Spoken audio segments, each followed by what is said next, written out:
야구야구 김영준입니다. 여러분이 지켜본 최고의 포수는 누구인가요? 56년 동안 월드시리즈 우승에 실패한 팀을 본인이 데뷔한 시즌에 우승시키고 첫 5년 동안 우승반지 3개를 따낸 버스터 포지는 저를 비롯해 많은 분들이 잊지 못하실 겁니다. 포지는 3개의 우승반지와 함께 실버슬러거 4개, 골드글러브 1개, 타격왕 1회, 그리고 신인왕과 리그 MVP라는 화려한 경력을 자랑합니다. 전성기 조 마우어도 완벽한 포수였습니다.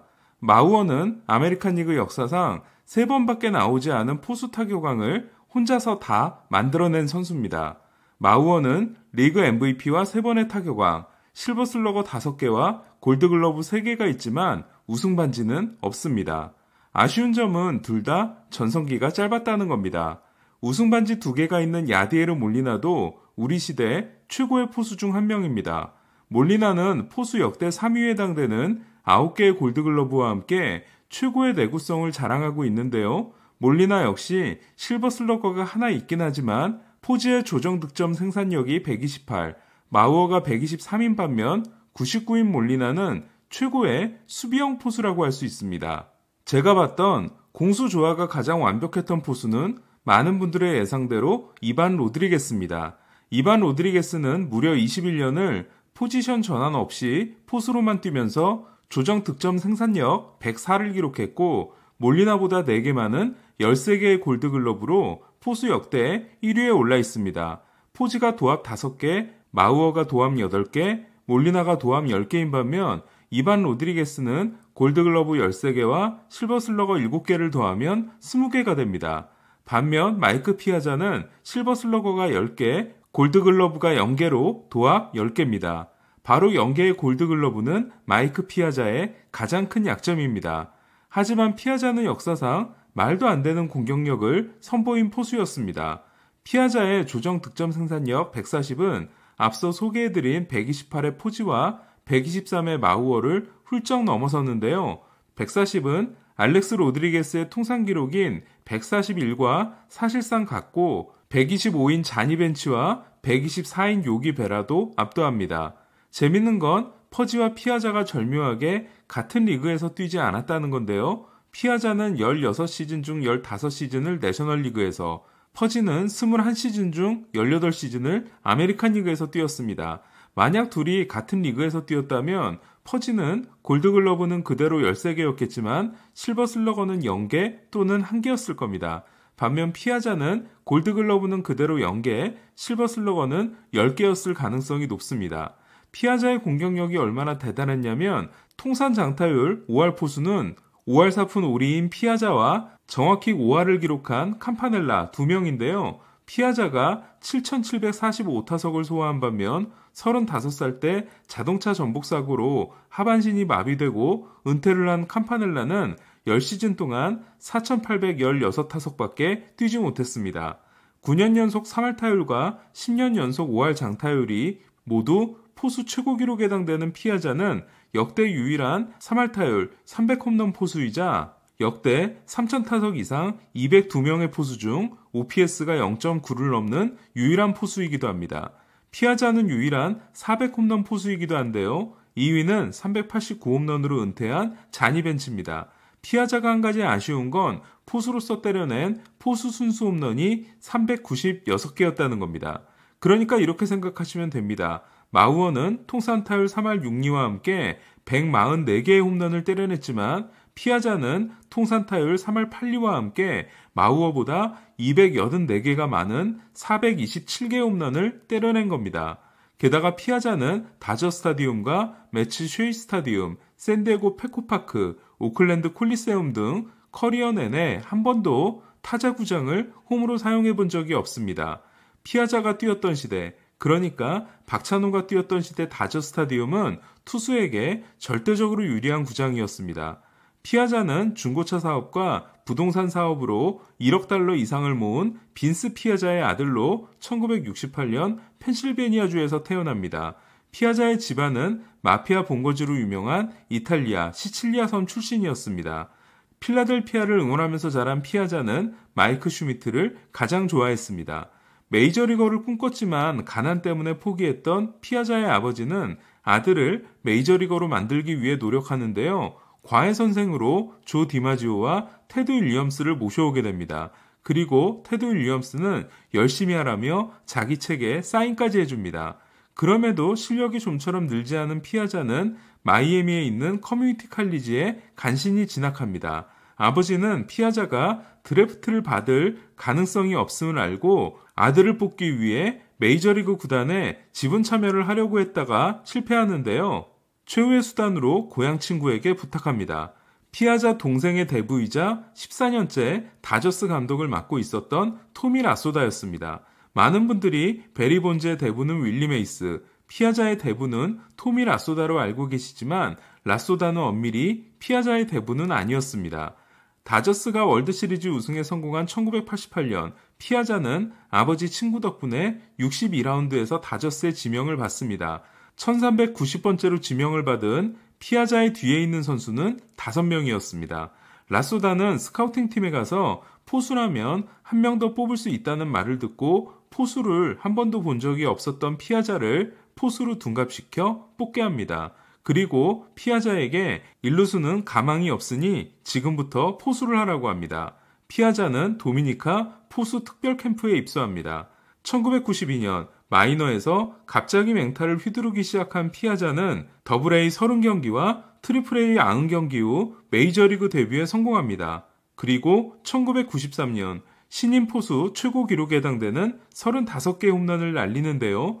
피아자가 포수로서의 기초가 부족했던 건 포수를 너무 늦게 시작한 데다 너무 빨리 승격됐기 때문이었습니다. 1995년 피아자는 타율 3할 4푼 6리를 기록하는데요. 하지만 포수 타격왕이 되지 못합니다. 토니 그윈 때문이었는데요. 그윈은 피아자보다 1푼 1리 높은 3할 6푼 8리였습니다. 1996년 피아자는 MVP 2위에 오르는데요. 1위는 훗날 스테로이드 사용을 고백한 샌디에고 켄 캐미니티였습니다. 캐미니티가 아니었다면 피아자에게도 MVP 수상 경력이 있었을 겁니다. 1997년 피아자는 3할 6푼 1리로 포수 타율 역대 최고 기록을 작성하는데요. 그러나 토니 그윈과 레리 워커 때문에 또 타격왕이 되는데 실패합니다. 그리고 피아자의 3할 6푼 1리는 2009년 조 마우어가 3할 6푼 5리로 경신합니다. 1997년 피아자는 포수로는 역대 최초로 200안타를 달성하는데요. 이반 로드리게스 역시 1999년에 도전했지만 199안타에 그치고 맙니다. 그러나 다저스는 포스트 시즌에 나가지 못했고 피아자는 콜로라도 레리 워커에 이어 2년 연속 MVP 투표 2위를 합니다. 그러니까 피아자는 운만 좀 따랐다면 포지보다 먼저 내셔널리그 두 번째 포수 타격왕 그리고 MVP 2회 포수가 될 수 있었던 겁니다. 당시 박찬호 도우미로 불린 선수들이 여럿 있었지만 그 시절 다저스 선수 중 가장 놀라운 선수는 역시 피아자였는데요. 특히 피아자가 공을 받쳐놓고 치는 양손 팔로스로는 진심으로 멋있었습니다. 당대 최고의 스프레이 히터였던 피아자는 우중간으로 가장 강한 타구를 날리는 우타자였습니다. 저는 이후 미겔 카브레라가 등장하기 전까지는 피아자만큼 완벽한 우측 홈런을 날리는 타자를 보지 못하게 됩니다. 피아자는 분명 수비가 좋은 포수는 아니었는데요. 하지만 수비 능력이 박찬호 선수 때문에 더 폄하된 부분도 분명히 있었습니다. 특히 피아자는 우리의 기억에 송구 능력이 크게 떨어졌던 걸로 남아있는데요. 그러나 통산 도루저지율 23%는 야스마니 그랜달의 26%와 큰 차이가 나지 않습니다.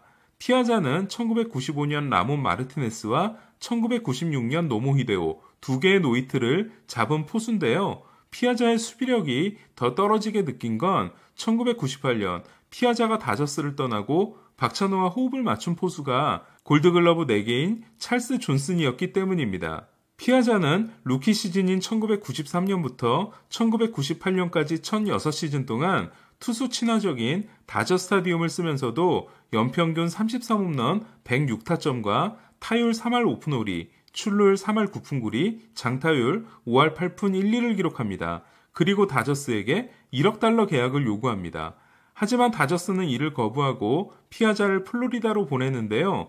피아자에게 1억 달러를 주지 말아야 한다고 강력하게 주장한 사람 중 한 명은 아버지 친구이자 은인인 토미 라소다였습니다. 피아자는 일주일 후 매츠로 다시 트레이드됐고 매츠와 7년 9,100만 달러에 계약하는데요. 다저스는 시즌 후 케빈 브라운에게 7년 1억 500만 달러를 안기는 대신 피아자에게 1억 달러를 줬어야 했습니다.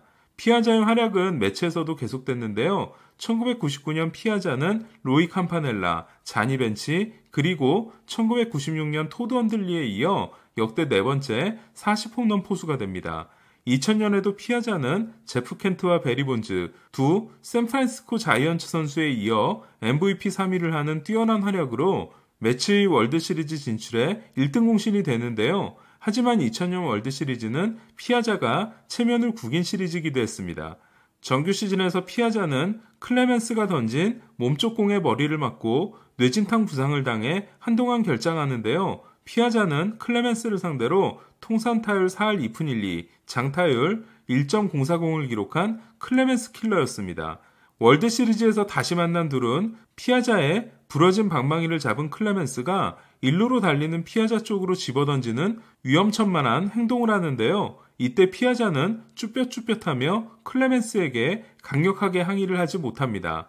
피아자는 다음해 스프링 캠프에서 기에르모 모타가 던진 공에 맞게 되자 불같이 화를 내 더 놀림거리가 되는데요.